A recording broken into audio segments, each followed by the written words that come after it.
Sagutin natin yung tanong niya. Attorney, naaprubahan na sa third reading. Saan po pwede kaming lumapit para magpa-divorce?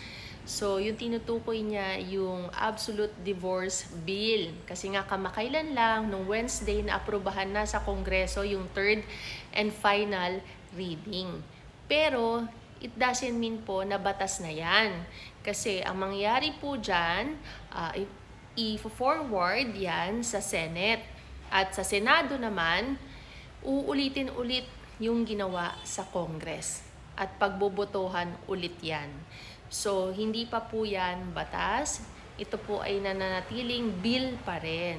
So, wala pa pong absolute divorce law dito sa Pilipinas. Pero maganda pong pangitain yan. So, sana nga, tingnan natin. So, yun po.